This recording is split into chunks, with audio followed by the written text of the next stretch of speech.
Okay, I've got this one so that it seems to be in the right place.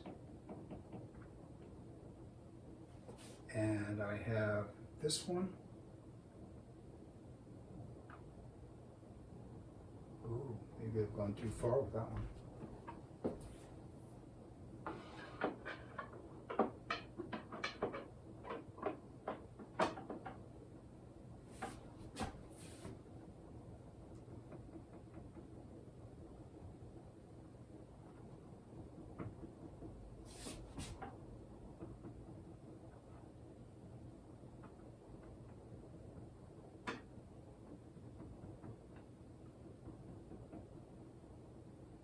Seems to be in the right place.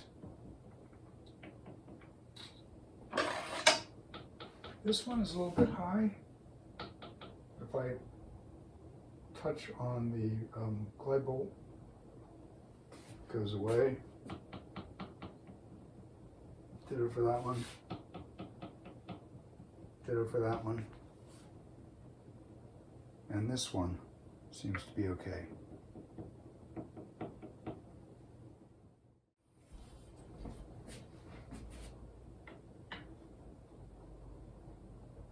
Time to inspect the front rail situation.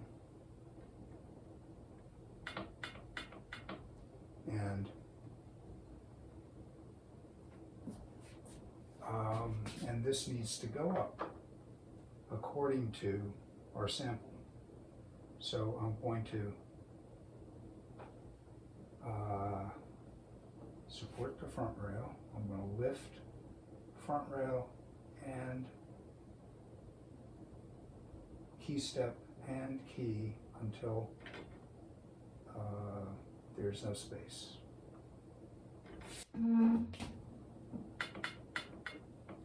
Which actually is quite a bit. So these are discrepancies between what I think is flat on this and what is flat or not flat.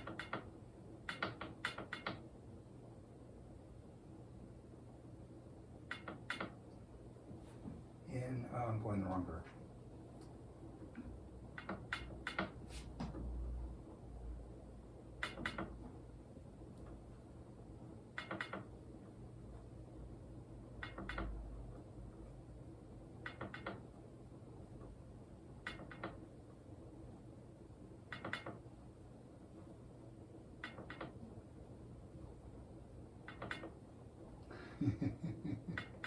Come on now.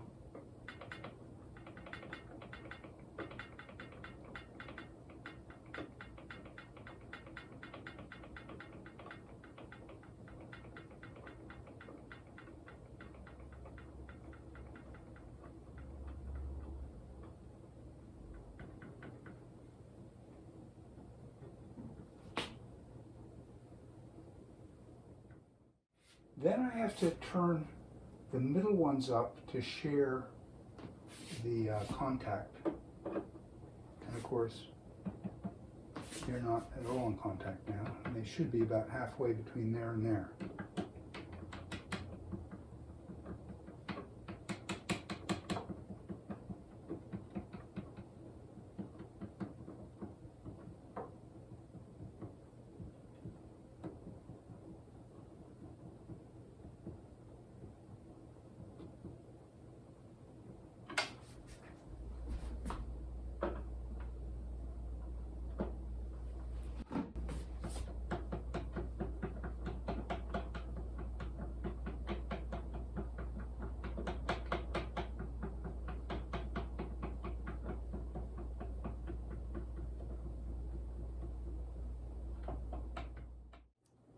All right,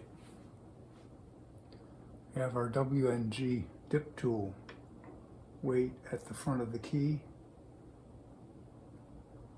That's a little bit slower than what I had.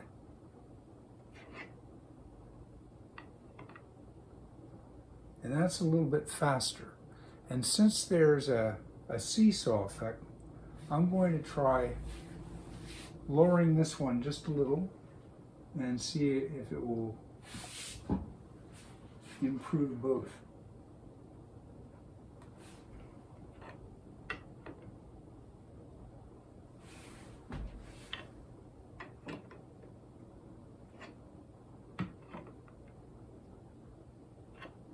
It did.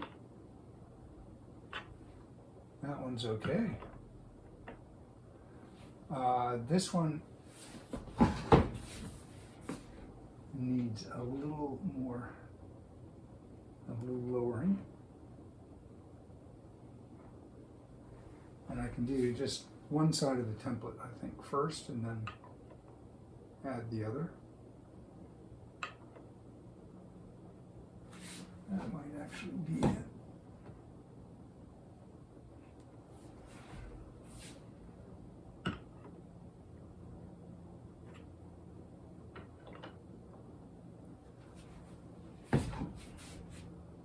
A little bit lower again.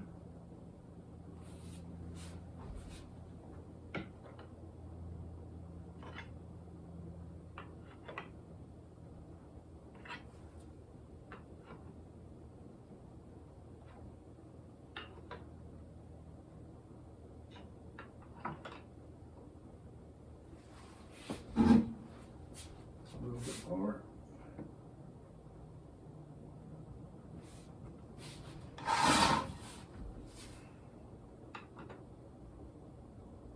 That might be a little too low. But again, because of the seesaw effect,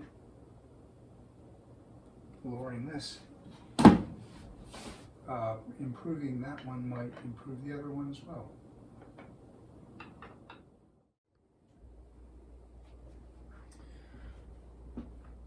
Okay, now we have the bedding as it was in the piano, and we have strike relative to the action as it was in the piano. And before we move on to regulating, I'm going to record the spacing, which was accomplished in the piano at strike with the new hammers.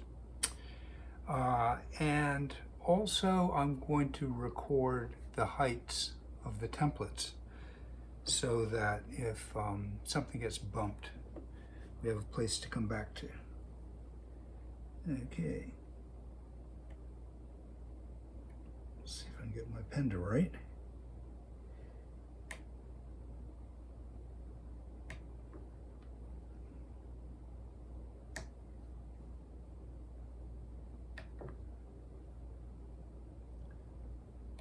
So I'm resting the pen on the hammer in such a way that the tip doesn't touch.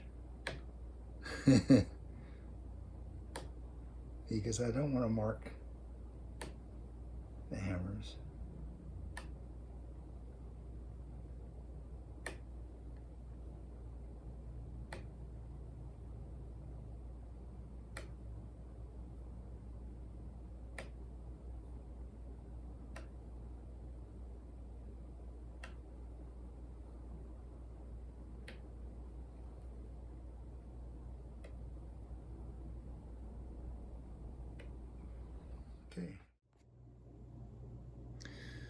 Okay, so I have a rail and a sliding top to that rail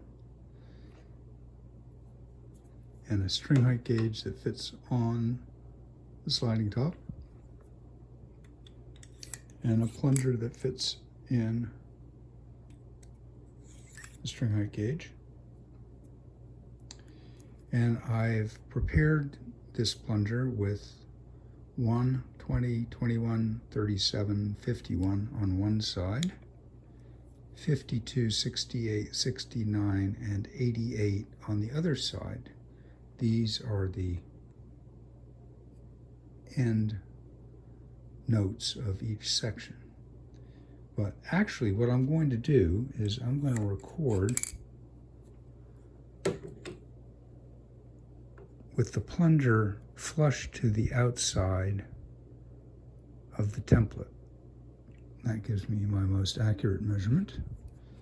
And initially I'm going to do it with a pen mark, which then can be centered in the hole to reproduce the height later if needed. And in the case of having a permanent plunger for this particular piano, I have a ratcheting center punch that I push through the hole. It puts a little divot in the surface of the plunger, which then can be found with the tip. If I can coordinate this.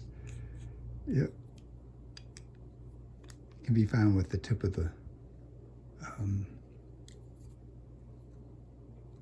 punch.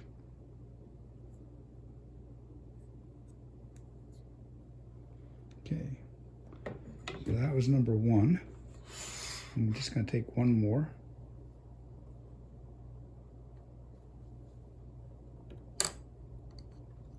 Well, I'm going to take them all, but I'm going to show one more.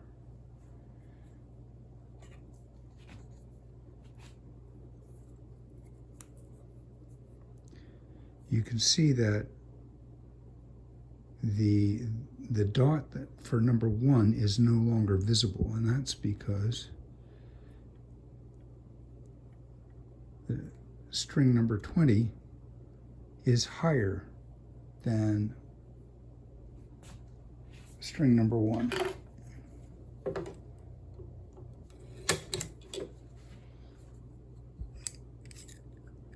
And so with string number one, string number 20 isn't visible.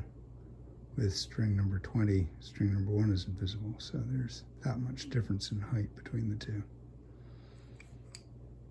Anyway, we do that for all the samples.